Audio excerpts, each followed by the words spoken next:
자, 우리가 수업을 한 지문이야. 여기 다 나와 있는데 한번 풀어보자.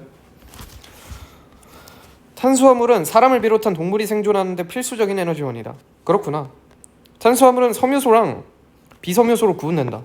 자, 마치 이제 국어나 영어 이런 느낌으로 A랑 not A가 있으면은 뭔가 이제 비교가 될 것 같지. 섬유소랑 비섬유소니까. 이제 약간 남자 vs 여자 이런 느낌이잖아. 그러면 섬유소랑 비섬유소가 굉장히 중요하겠다. 사람은 체내에서 합성한 효소를 이용하여 곡류의 녹말과 같은 비섬유소를, 자, 비섬유소 한 번 더 나왔지? 포도당으로 분해하고 이를 소장해서 흡수하여 에너지원을 이용한다. 뭐 이거 아는 내용이지. 반면 사람은 풀이나 채소의 주성분인 셀룰로스와 같은 섬유소를 포도당으로 분해하는 효소를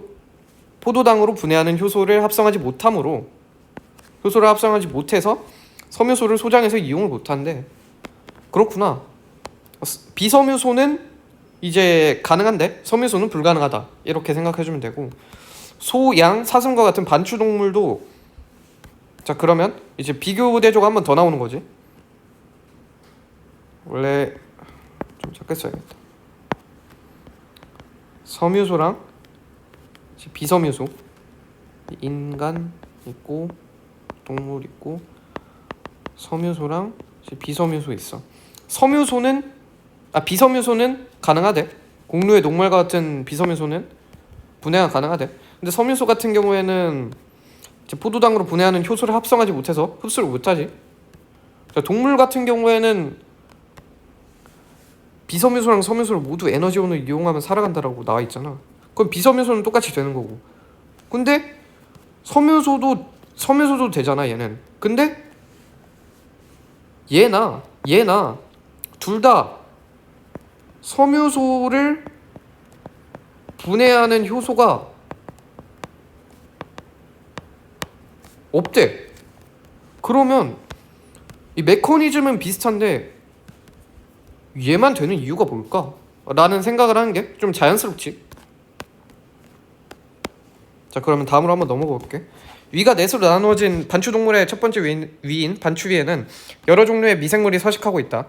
반추동물의 반추위에는 산소가 없는데 이 환경에서 왕성하게 생장하는 반추위 미생물들은 다양한 생리적 특성을 가지고 있다. 그러면 뭐 다양한 생리적 특성에 대해서 언급할 것 같아. 그중 F는 섬유소를 분해하는 대표적인 미생물이다. 자, 여기까지는 그냥 읽었어. 근데 섬유소가 한 번 나왔네. 그러면 좀 더 집중을 해야겠지. 식물체에서 셀룰로스는 그것을 둘러싼 다른 물질과 복잡하게 얽혀 있는데 F가 가진 효소 복합체는 이 구조를 끊어서 셀룰로스를 노출시킨 후 이를 포도당으로 분해한다. 자, 그러면은 이거를 상상을 해보면 F가 있어. 셀룰로스가 있어. 셀룰로스 플러스 이제 다른 물질. 근데 F가 가진 효소가 이거를 끊어버려가지고 셀룰로스만 남긴 다음에 포도당으로 만들어버리지. 그렇구나. F는 이 포도당을 자신의 세포 내에서 대사 과정을 거쳐 에너지원을 이용하여 생존을 유지하고 개체수를 늘림으로써 생장한다. 이 포도당을 지가 먹나봐. 이런 대사 과정에서 아세트산, 숙신산 등이 대사산물로 발생하고 이를 자신의 세포 외부로 배출한다. 자, 그러면은 어떤 느낌이야? F가 포도당 먹고 배출을 한다는 거지. 대사산물, 아세트산, 숙신산, 이렇게 두 개를. 반추위에서 미생물들이 생성한 아세트산은 반추동물의 세포로 직접 흡수되어서 생존에 필요한 에너지를 생성하는 데 주로 이용되고 체지방을 합성하는 데도 쓰인다. 자, 그러면 아세트산 같은 경우에는 반추동물이 먹나봐. 근데 여기서 이제 사실 간접적으로 알 수 있지. 이 이유.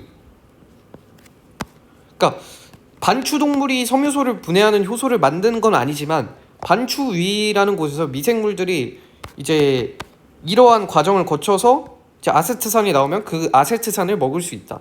뭐 이런 이유를 찾았어. 물론 이제 당연히 이제 지문을 보면서 처음 풀 때는 모르겠지만.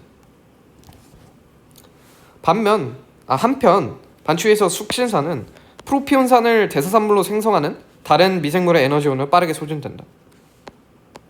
그러면 어떤 느낌이야? 숙신산 같은 경우에는 한 번 더 단계를 거쳐가지고 이 다른 미생물이 있겠지. 얘가 이제 프로피온산을 뱉는 거지.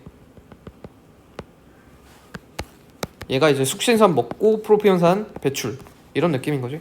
이 프로피온산은 반추 동물이 흡수할 수 있고. 그렇구나. 반추위에서는 비섬유소인 녹말을 분해하는 S도 서식한다. 자, 그러면은 섬유소, 비섬유소가 이 지문에서 중요한 내용이잖아. 그러면 이 비섬유소인 녹말을 분해하는 이걸 딱 보고 어떤 생각을 해? 그러면 앞에는 방금까지 나왔던 내용은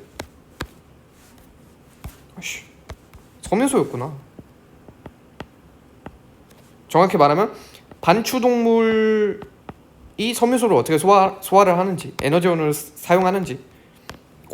여기 같은 경우에 그러면 느낌적인 느낌으로 반추동물이 비섬유소를 소화하는 과정이 나오겠지.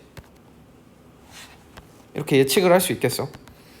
이 미생물은 참고로 이제 내가 뭔가 앞에 내용을 예측하는 걸 되게 많이 할 텐데, 이 예측 같은 경우에는 지문을 너가 처음 풀 때 하는 게 아니야. 그러니까 다 풀고 나서 하는 거야. 알겠지? 공부를 할 때 이 미생물은 반추동물이 섭취한 녹말을 포도당으로 분해하고 이 포도당을 자신의 세포 내에서 대사 과정을 통해 자신에게 필요한 에너지원으로 이용한다. 그러면 S 같은 경우는 어떻게? 비섬유소 먹고 포도당을 만들어내. 그 다음에 이제 지가 먹지, 그지? 이때 S는 자신의 세포 내 산성도에 따라 세포 외부로 배출하는 대사산물이 달라진다. 산성도를 알려주는 수소이온 농도 지수가 7.0 정도로 중성이고 생장 속도가 느린 경우에는 아세트산, 에탄올 등이 대사산물로 배출된다. 자, 그러면 S 같은 경우에는 이제 포도당을 먹은 다음에 이제 아세트산, 에탄올을 배출하나 봐. 이 경우에는. 자, 그러면 다음 경우도 한번 볼까?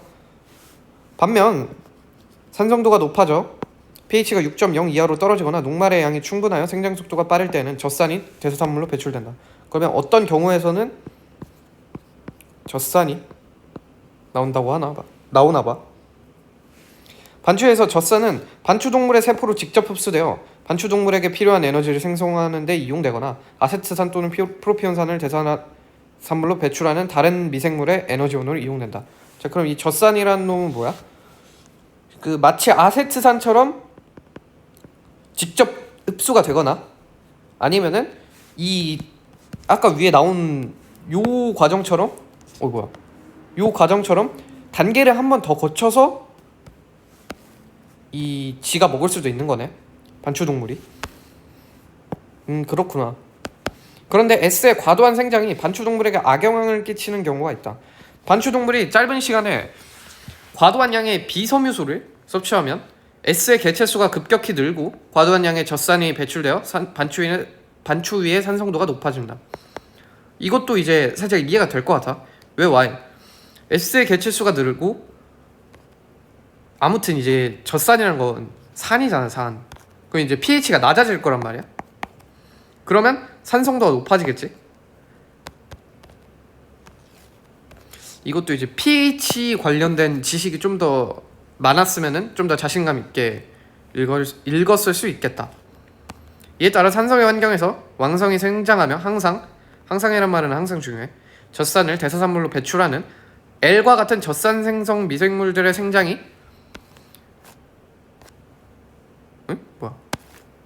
증가하여 다량의 젖산을 배출하기 시작한다. F를 비롯한 섬유소 분해의 미생물들은 자신의 세포 내부의 pH를 중성으로 일정하게 유지하려는 특성이 있는데, 이 마치 인간이 36.5도로 체온을 유지하는 것처럼 젖산 농도의 증가로 자신의 세포 외부의 pH가 낮아지면 자신의 세포 내의 항상성을 유지하기 위해 에너지를 사용하므로 생장이 감소한다. 이 온도로 생각하면 좀 더 편하지? 만일 자신의 세포 외부의 pH가 5.8 이하로 떨어지면 에너지가 소진되어 죽는데, 근데 이와 다르게 S와 L은 상대적으로 산성의 견디는 정도가 강해서 자신의 세포 외부의 pH가 5.5 정도까지 떨어지더라도 내부의 pH를 낮출 수 있어 이제 세포 내부의 pH를 유지하는데 거의 사용하지 않고 생장을 지속하는데 사용한대.